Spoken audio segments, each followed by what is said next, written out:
Do you want to let him know what you're doing? Yeah, you guys tell me while we're talking. Why are we talking? We have a list of questions to ask you.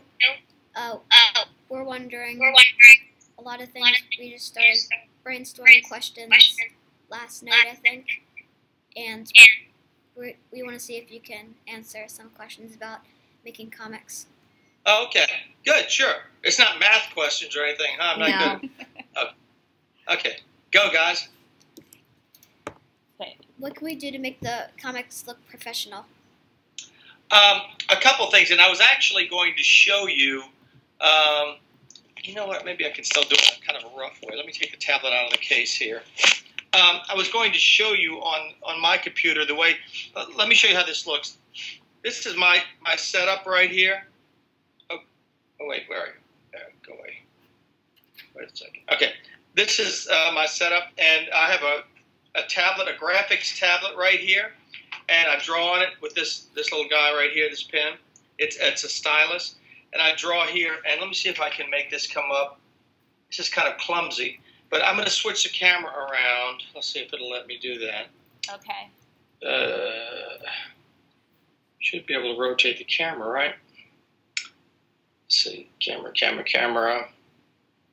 Okay, back camera. Okay, I'm going to hold this tablet while I draw. So here's my little drawing tablet. Okay, so here's what I was going to show you. A couple things you might want to do. Let me try to get a better angle here. And excuse the wobbly camera, guys. I'm holding it with my left hand. So one thing, like a lot of times when kids draw, they draw the whole character. You know, like from top to bottom, head to toe. And especially kids who are learning how to, are getting good at drawing muscles and things like that, they draw the character from head to toe. But you really don't want to do that all the time. Like, let me give you an example. Let's say I'm going to draw this kind of fast. Miss Musa, tell me if I'm off the screen. Okay, so I'm just going to do that. You have a guy here, and maybe he's like this, and he's got big muscles here, and he's kind of a superhero type guy. But okay, so let's put a little color here or something. He's wearing a mask. Okay, and maybe he's saying no, like the bad guy told him to do something, and no, I'm not going to do that. Okay, now even though this guy might have lots of muscles, maybe he's got a hairy chest. Okay, so here he is like this, and he's got lots of muscles, but you don't see him from head to toe. You only see him from the chest up, okay? So one of the ways to make your cartoons look more professional, and kids, if you don't remember anything else, remember this. Zoom. You want to zoom. You want to zoom in close. Like, let's see if I can switch that camera again so you can see me. Front camera. Okay, so like you want to zoom in like, really close to the guy like this. Going, you only see part of his face, or you might only see a hand coming out of quicksand. Okay. Something like that. So what you want to do is zoom. And let me go back and get the back camera again. And, you're looking outside my front door. Oh, there you go.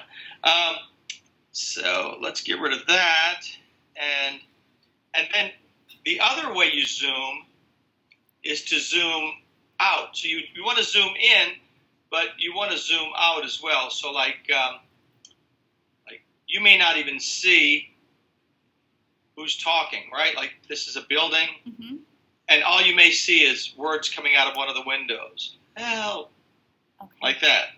Okay, so you zoom in. You zoom out, and you act like a movie director, okay? Like a movie director makes the camera go in and makes the camera go out. They don't keep the same look every time, okay? The other thing you want to do is to change the layout every now and then. So don't always like have a box, another box, another box, another box, another box, and another box, okay? Like that. You don't want to do that all the time. You can do it every now and then, But what might be more interesting to your readers is to have like a box here, and then like a big circle there. Oh. Okay. And let that overlap. And then you might have a box here, and then this just might be like words, like narration. Okay, so you can change, and then on the next page, you might have, I don't know, you might have some skinny boxes, like maybe it's an underwater thing, and there's a submarine here or something, whatever, and so you do like that, and then you might have a series of these, and then you might have something that does like that. Okay. Okay. So what you want to do is make it visually interesting to your readers. You don't want you kind of want to surprise them when you do that kind of stuff. Does that help, guys? Mm-hmm. Mm-hmm.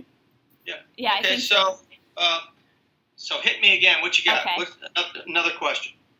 Go ahead, Ashton. Do you want to ask? Yeah. How do we make the shadow for like the character?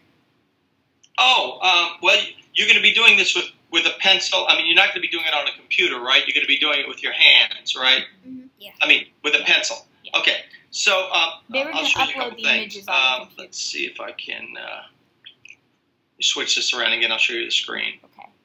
This would be so much easier if Skype would cooperate. Okay, so there's a couple ways of doing it. So let's say you have a character here, and I'm just going to do it real simply, okay? So here's a guy like this, and he's got his hands on his hip, and he's waving or something like that. So what you want to do is you want to lay him down.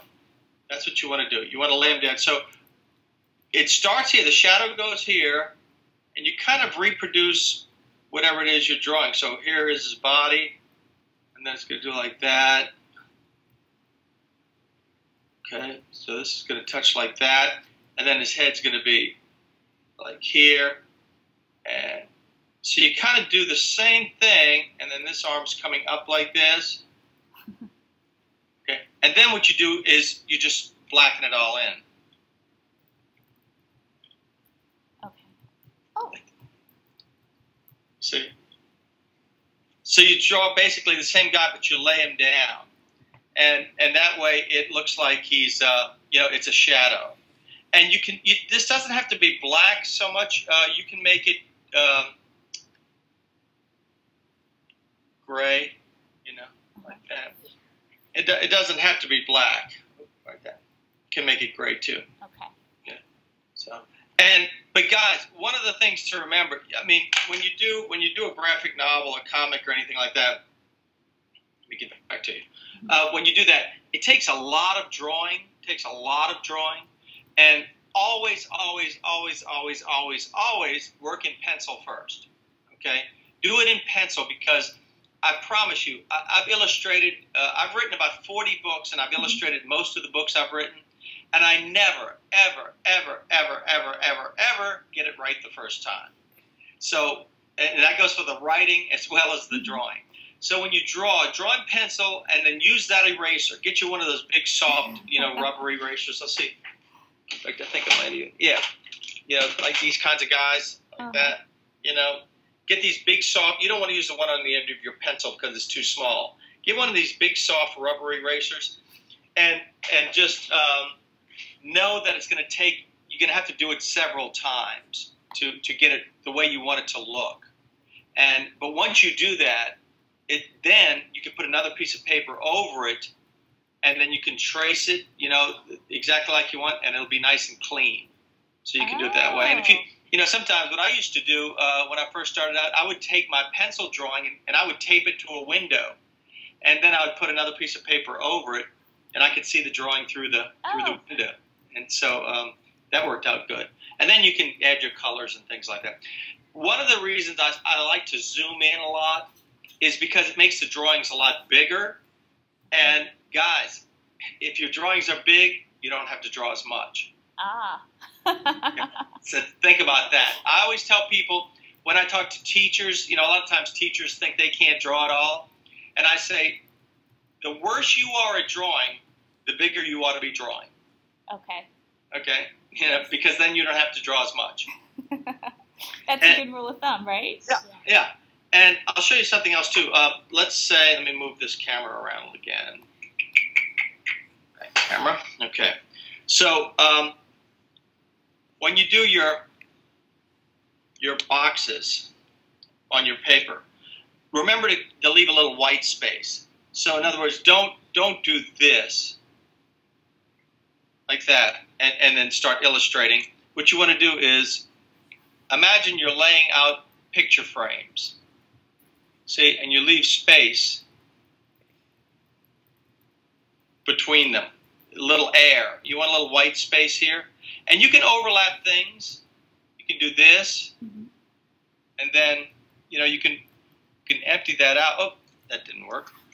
Let's see if that'll work. No. Okay. Watch. So you can overlap them like that, and then you can erase this like this, and you can write your words in here. See, so you can overlap things. But be sure to leave some white space around here. It just makes it much easier for your readers if you leave some white space like that, rather than going all the way to the edge. Okay? Mm-hmm. Next question. Okay. You up, Isaac. Should we keep, or what do you use to color in your drawings? Well, I do most of my work now on the computer. So, well, let me show you before I change I'll show you. So, like I have this program I use, just a drawing program. And like if I have a guy here, okay, there he is. And then I can just pick a color, any color I want from the computer and fill it in, like, boom. Oh.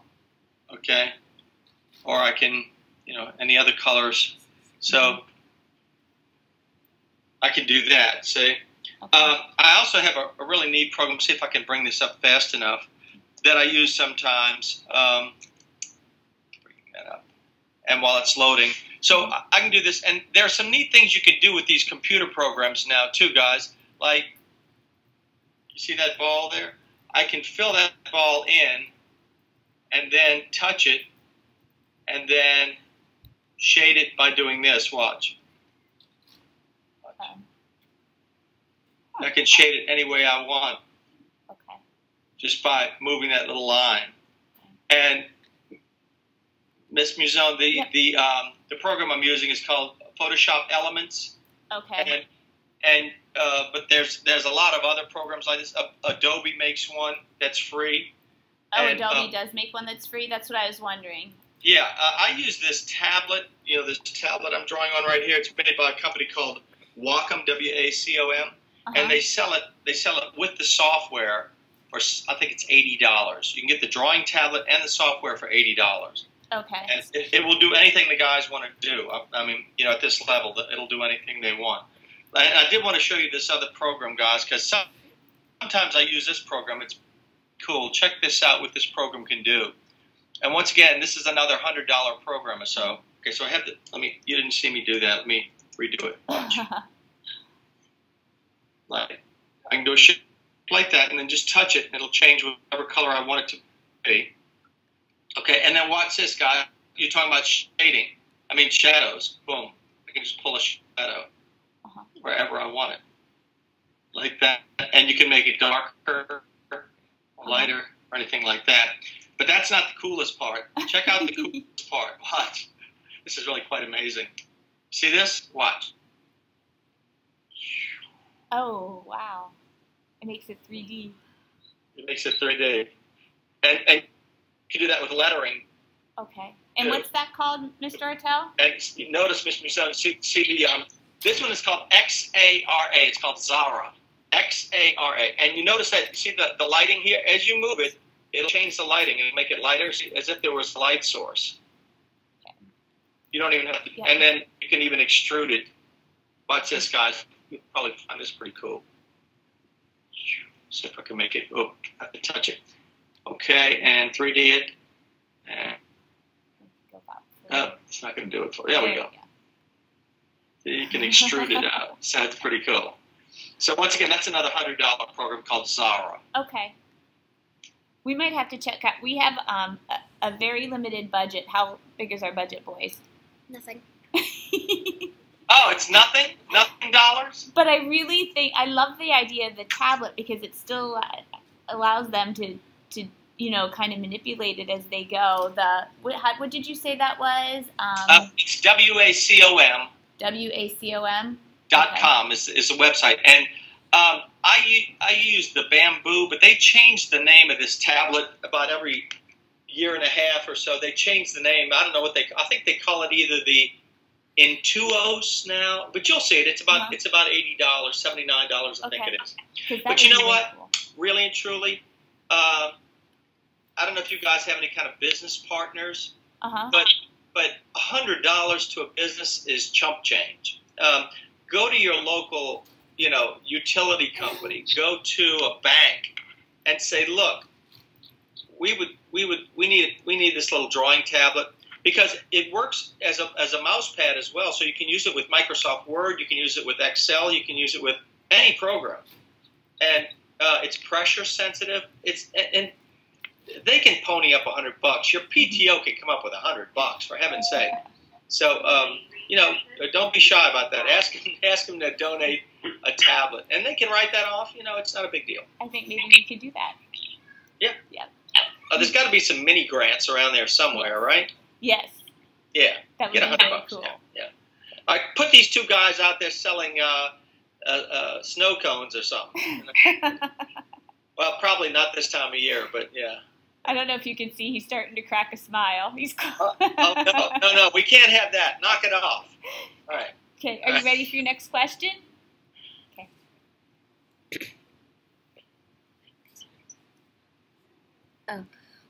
What do you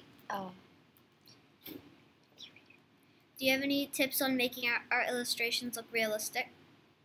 I have to tell you, that is the kind of the dividing line between cartooning and illustration. I mean, cartooning is a kind of illustration.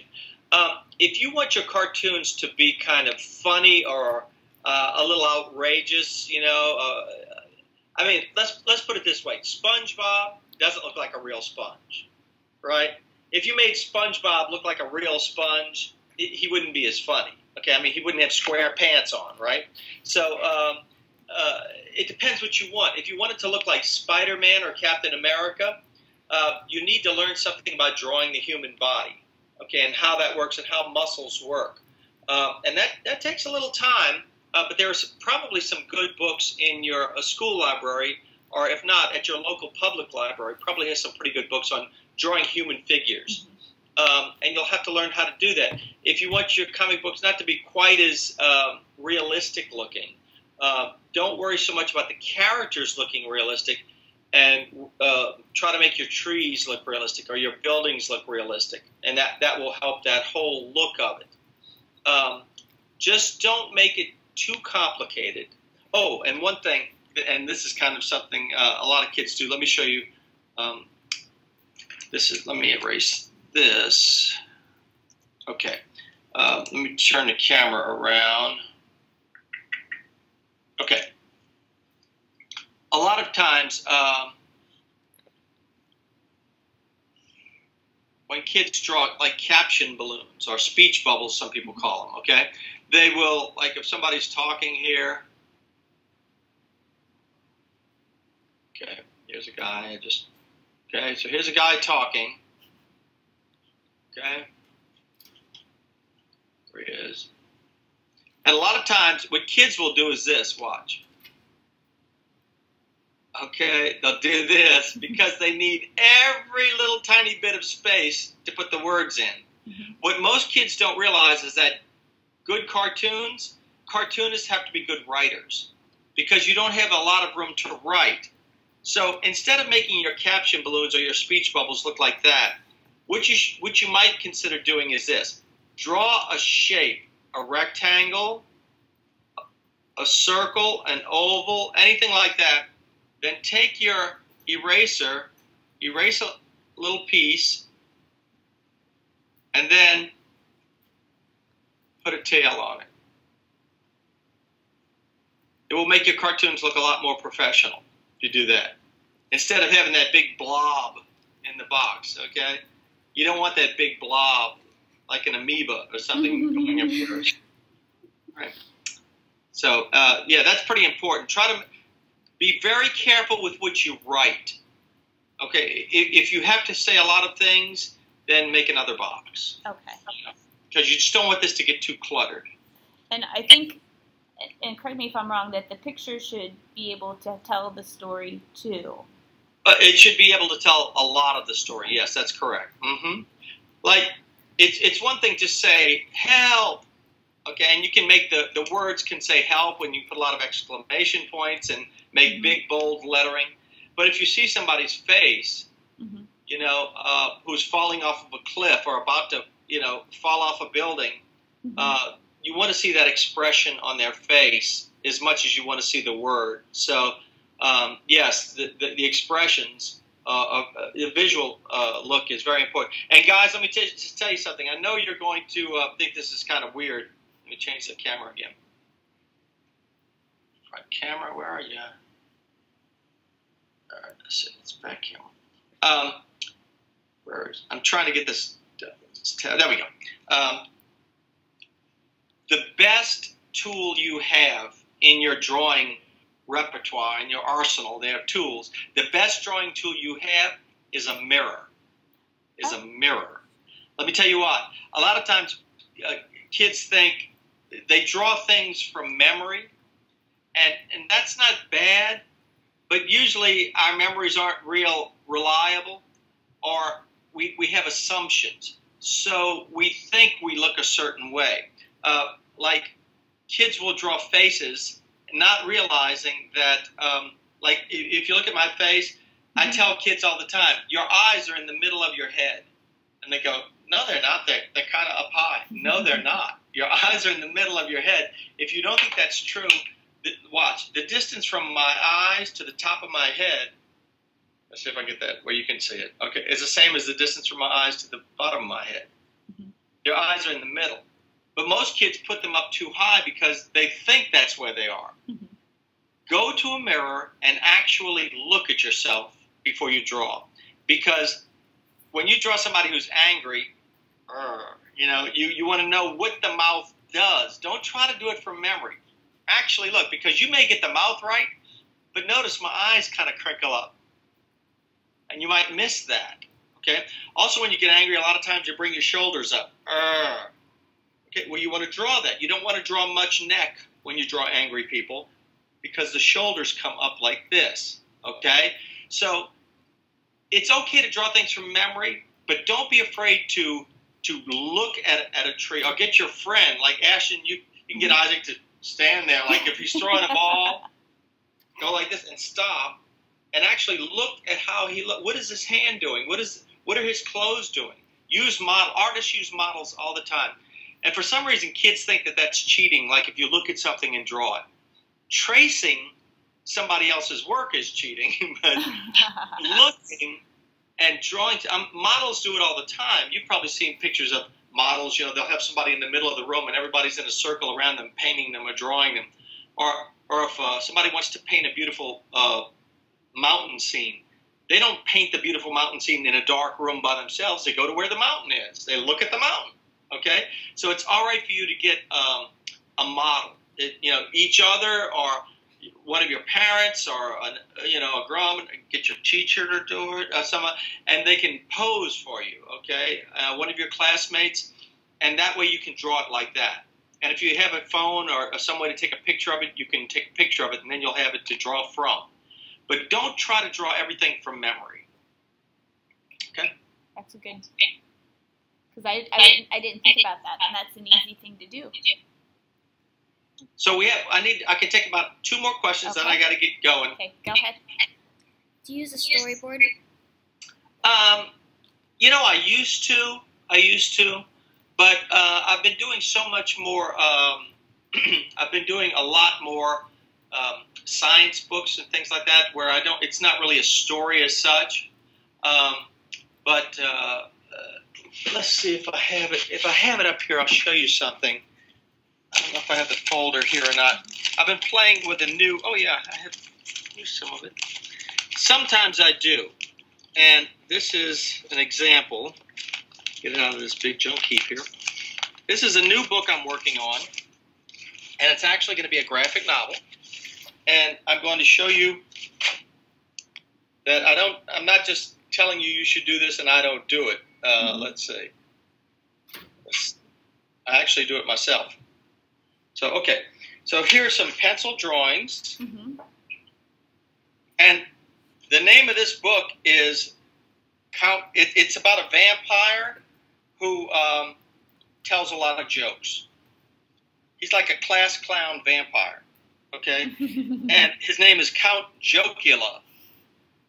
And see if I can. So I kind of sketch it out like this. See, and somebody's knocking on the. So here it starts out. It says Count Jocula was in his. Well, let me show you. I did a rough. Yeah. Here's some rough art. Count Jocula was in his laboratory. He had just finished working on a terrifying new experiment. He had combined a dolphin with a shark. And the result was, you know what the result is? No. Let's see if I keep you in suspense. The result is, drum roll. It really is here. Hang on. Here it is. Half shark, half dolphin. It's a dork. Okay. So there is. He's not a really bright fish. See. So, and there's a knock at the door, and Count Jocula says, "Who's there?" And he says, "Harry." Count Jocula says, "Harry who?" He says, "Hurry up and open the door. It's cold out here." Okay. So he makes bad jokes, and he opens the door, and it's a dark and stormy night. Oh, gosh. Okay, so that's the book. So I do storyboards sometimes, but usually the kinds of books I do don't really need storyboards. But I think they're a good idea. Okay, one more question. Which one will it be? Should we keep these comics in black and white, or should we add color? Which is more effective? It's totally up to you. It really is totally up to you. You know, some of the most popular, like if you look at comics like, I don't know if do you read Bone? Or is that a little above your reading level yet? You'll get to it. But there are some, have you seen actually girls tend to like it a little more, but Baby Mouse? Mm-hmm. You've seen that book? Okay. Well, it's black and white with just pink, one extra color. There's the Lunch Lady, graphic novel, Lunch Lady, that's black and white with, they may have one color, but then you get some of them that are so, I can't think of one offhand, but that are so deep, in color. You know what? It really, you just have to experiment. You have to try to do one, your first book, because I'm assuming you'll do more than one. Try doing one in black and white, see what you think. Color, it's certainly more attractive, but it's a lot more work too. So it really depends on you. If you're doing a long book, after you've done all your writing and all your sketches and all your final art, you may not want to do any color art. So just up to you. Mr. Artell, thank you so much. Well, my pleasure. I've been to York, Pennsylvania. My favorite niece used to live there. Oh, really? Yeah. Okay. And have you? Yeah, I can't remember. We went to a really good restaurant right off the interstate. I can't remember the name of it, but anyway. I know that area pretty well. So anyway, well, it's a little chilly up there today. It is a little chilly. It's indoor recess today. I did tell the boys that you were doing this just because, and we are very, very grateful for that. Oh, my pleasure. Hopefully we'll share our first published one with you. Look, when you guys become famous artists and writers, I want you to sign a book to me, okay? What do you say? Thank you. Thank you. All right, guys. Y'all have a good day. Thanks, Miss Bizone. Bye. See you later. Thank you. Bye.